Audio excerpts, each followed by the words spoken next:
잠언 3장 1절부터 10절까지 말씀입니다. 잠언 3장 1절부터 10절까지 말씀을 저희 함께 읽도록 하겠습니다. 잠언 3장 1절부터 10절입니다. 읽겠습니다. 내 아들아, 나의 법을 잊어버리지 말고 내 마음으로 나의 명령을 지키라. 그리하면 그것이 네가 장수하여 많은 해를 누리게 하며 평강을 더하게 하리라. 인자와 진리가 내게서 떠나지 말게 하고 그것을 내 목에 매며 내 마음판에 새기라. 그리하면 네가 하나님과 사람 앞에서 은총과 귀중히 여김을 받으리라. 너는 마음을 다하여 여호와를 신뢰하고 내 명철을 의지하지 말라. 너는 범사의 그를 인정하라. 그리하면 내 길을 지도하시리라. 스스로 지혜롭게 여기지 말지어다. 여호와를 경외하며 악을 떠날지어다. 이것이 내 몸에 양약이 되어 내 골수를 윤택하게 하리라. 내 재물과 내 소산물의 처음 익은 열매로 여호와를 공경하라. 그리하면 내 창고가 가득히 차고 내 포도즙 틀에 새 포도즙이 넘치리라. 아멘. 오늘 잠언 3장 말씀도 앞선 말씀과 같이 내 아들아 라고 부르면서 시작하고 있습니다. 그리고 그 부모가 아들에게 이렇게 훈계하죠. 나의 법을 잊어버리지 말고 네 마음으로 나의 명령을 지키라. 나의 법을 잊어버리지 않고 너의 마음으로 나의 명령을 지킬 때 그리하면 두 가지를 얻게 될 것이라고 이야기해요. 2절에서 그리하면 그것이 네가 장수하여서 많은 해를 누리게 할 것이고 평강을 더하게 할 것이다 라고 말합니다. 부모가 아들에게 이야기하는 나의 법, 나의 명령을 지킬 때 이것이 아들에게 무거운 짐이 아니고 이 명령은 오히려 아들에게 장수하게 하고 또한 평강을 더하게 하는 샬롬을 더하게 하는 명령이라고 이야기합니다. 그리고 1절과 2절에서 아들을 부르면서 나의 법과 나의 명령을 지키라고 훈계하죠. 여기서 부모가 아들에게 주는 나의 법과 나의 명령은 무엇일까요? 나의 법과 나의 명령. 이제 그것에 대한 설명이 다음 절부터 나오겠죠? 부모가 아들에게 어떠한 법과 어떠한 명령을 지키라고 했는지에 대해서 설명이 나오겠죠? 이어서 이제 3절에서 부모가 아들에게 이렇게 이야기합니다. 인자와 진리가 내게서 떠나지 말게 하고 그것을 내 목에 매며 내 마음판에 새기라 라고 아들에게 부모가 훈계하고 있어요. 특별히 인자와 진리는 저희가 성경에서 자주 볼 수 있죠. 인자와 진리는 하나님의 대표적인 성품이라고 말할 수 있어요. 그래서 출애굽기 34장 6절 말씀에서 하나님께서 모세에게 말씀하시면서 자비롭고 은혜롭고 노하기를 더디하고 인자와 진실이 많은 하나님이다 라고 말씀하시는 것을 찾아볼 수가 있습니다. 그리고 시편에서 또한 인자와 진리가 자주 등장하는 하나님의 성품인 것을 찾아볼 수 있어요. 인자와 진리, 하나님의 사랑을 의미하는데요. 무엇보다도 중단하지 않으시는 하나님의 사랑을 의미한다고 볼 수 있습니다. 내 아들아, 이러한 인자와 진리를 네 목에 매고 네 마음판에 새기라 라고 말하는 것은 하나님의 자비하신 그 성품인 인자와 진리가 너의 삶 곁에만 머무는 것이 아니라 너의 마음판까지, 너의 아주 깊이, 너의 삶의 모든 부분에 함께 할 수 있게 하라 라고 부모가 아들에게 훈계하고 있는 거예요. 그러면서 오늘 5절과 7절과 9절에서 여호와를 무엇하라 라고 이야기하는데요. 여호와를 경외하고 공경할 것을 말해요. 5절에서는 여호와를 신뢰하라 라고 이야기하고요. 7절에서는 여호와를 경외하라 라고 이야기합니다. 또한 9절에서는 여호와를 공경하라 라고 아들을 향해서 권면하고 있는 것을 볼 수 있습니다. 특별히 5절 말씀에서 너는 마음을 다하여서 여호와를 신뢰하고 너의 명철을 의지하지 말라 라고 훈계하는데요. 여호와를 신뢰하는 사람은 어떤 모습일까요? 여호와를 신뢰하는 사람. 여호와를 신뢰하는 사람은 오늘 말씀을 의지해서 본다면 자신의 명철을 의지하지 않는 사람이라고 생각합니다. 내가 생각하고 계획하고 나의 머리를 아무리 써도 그것이 하나님의 지혜와는 감히 비교가 안 된다는 것을 인정하는 사람. 그래서 하나님의 지혜를 의지하는 사람이 여호와를 신뢰하는 사람이다 라고 말하고 있습니다. 내가 부족한 것을 인정하는 사람만이 누군가에게 도움을 요청할 수 있겠죠. 내가 부족하지 않고 나의 지혜가 부족하다고 느껴지지 않으면 하나님의 지혜를 요청할 수도 하나님의 지혜를 의지할 수도 없을 것이에요. 그래서 오히려 나의 부족함을 인정하고 겸손히 하나님의 도우심을 구하는 자가 여호와를 신뢰하는 자의 모습인 줄을 믿습니다. 그래서 그렇게 여호와를 신뢰하고 마음을 다해서 의지할 때, 또한 6절에서 범사의 그를 인정할 때 그 영혼을 하나님께서 길을 지도하실 것이다 라고 이야기합니다.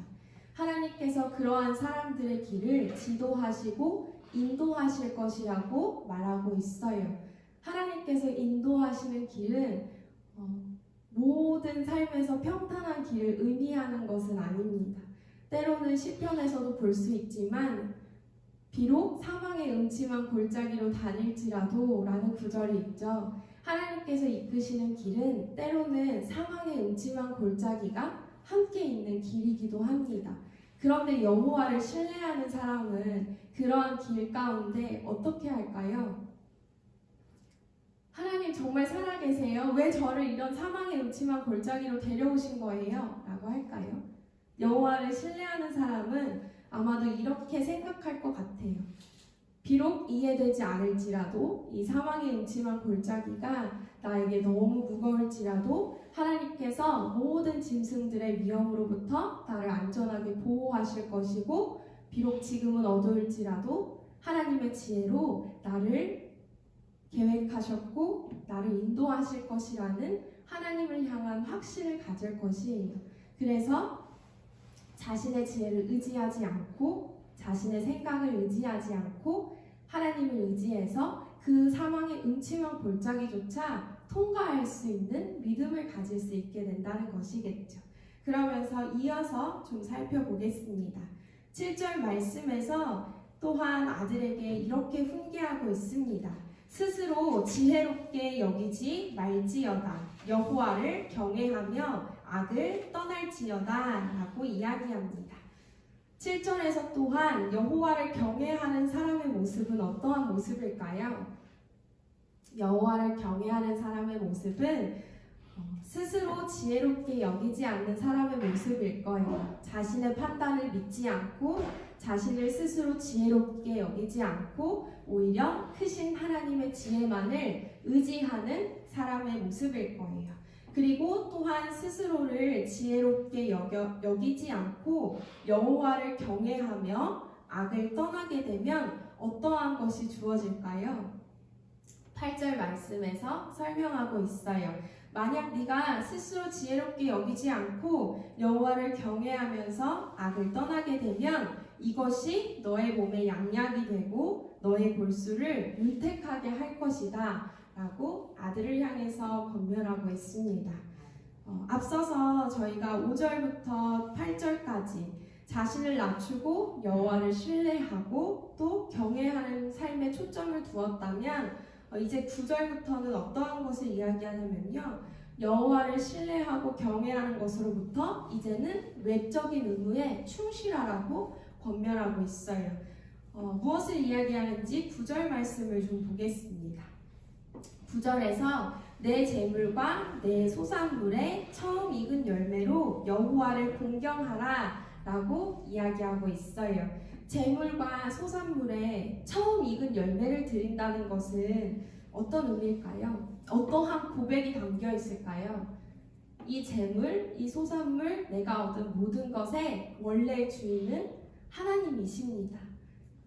이것 다 하나님 건데 저에게 주신 것 감사합니다. 이건 모두 하나님으로부터 왔습니다. 라는 고백이겠죠. 그러한 모습이 여호와를 공경하는 모습이라는 것이에요. 그러면서 오히려 나의 것, 내 재물에서 내 소산물에서 하나님께 드렸는데 그 다음 절에서 오히려 그리하며 너의 창고가 가득히 찰 것이고 너의 포도즙 틀에 새 포도즙이 넘치게 될 것이다. 하나님께 드렸는데 오히려 더 넘치게 하나님께서 주신다는 말씀이에요. 특별히 오늘 잠언서 3장 1절부터 10절에서 교훈하는 이 지혜의 길의 중심은 여호와를 신뢰하고 공경하고 또 의지하는 삶을 말하고 있어요. 그런데 그로 인해서 또 여러 가지 유익들이 주어지죠. 너의 양약이 될 것이고 골수를 윤택하게 할 것이고 또 사람들 앞에서 하나님 앞에서 은총을 받을 것이고 또 너의 창고가 가득히 찰 것이고 포도즙 틀에 새 포도즙이 넘칠 것이다. 오늘 말씀 또한 너희가 무엇을 하게 되면 너희에게 무엇이 주어질 거야 라는 보상에 대한 말씀이 아니에요. 너희가 이렇게 하면 이렇게 해줄게 라는 말씀이 아니라는 것을 기억하시면서 오늘 잠언 3장 말씀을 좀 묵상하시면 좋겠습니다. 그래서 지혜의 삶, 그 중심은 여호와를 신뢰하는 것이다. 여호와를 의지하는 것이고 여호와를 공경하는 삶이다 라는 것을 기억하시기를 바랍니다. 그러면서 마지막으로 또한 기억해야 할 것은 저희가 이 지혜의 삶을 살아낼 수가 있을까요? 저희 스스로 여호와를 신뢰하고 공경하고 인정하는 삶을 저희 스스로 살아낼 수가 있을까요? 성도님들은 어떻게 생각하시나요? 우리 스스로 이러한 삶을 살아낼 수가 있을까요? 오늘 잠언 3장에서 이것이 지혜다 라고 소개하는 여호와를 신뢰하고 인정하는 삶은 사실 저희의 온전한 힘으로는 살아낼 수가 없는 삶이에요. 그러나 우리 안에 계신 성령께서 힘을 주시고 또한 하나님의 백성으로 이미 부르셨기 때문에 하나님께서 이러한 삶을 살게 하도록 힘을 주실 것이라는 것이에요. 이 지혜의 길을 살아낼 능력이 오늘 저희에게는 없어요. 그렇지만 이미 저희는 하나님의 은총을 받은 사람들입니다. 하나님의 은총을 받기 위해서 이러한 것들을 해야 해 라고 말하고 있지 않아요. 오히려 하나님의 은총을 이미 받았기 때문에 이러한 명령에 순종하는 삶을 살아가야만 해 라고 이야기하고 있어요. 그렇게 될 때 하나님의 은총을 이미 받았기 때문에 내가 이 명령에 순종할 때 더 이상 그 명령은 저희에게 무거운 짐으로 다가온 것이 아니라 오히려 앞서 부모가 아들에게 훈계했던 이야기처럼 그 명령이 오히려 너의 나를 더하게 할 것이고 너에게 평강을 더하게 할 것이다 라는 말씀이 우리의 삶의 실제의 말씀으로 역사하실 줄 믿습니다. 기도하겠습니다. 하나님 감사합니다. 오늘 말씀에서도 지혜의 삶에 대해서 보았습니다. 여호와를 신뢰하고 공경하고 여호와를 의지하는 삶이 진정한 지혜의 삶인 줄 보았습니다. 그러나 저희 안에는 이러한 삶을 지켜낼 능력조차 없는 연약한 사람들임을 고백합니다.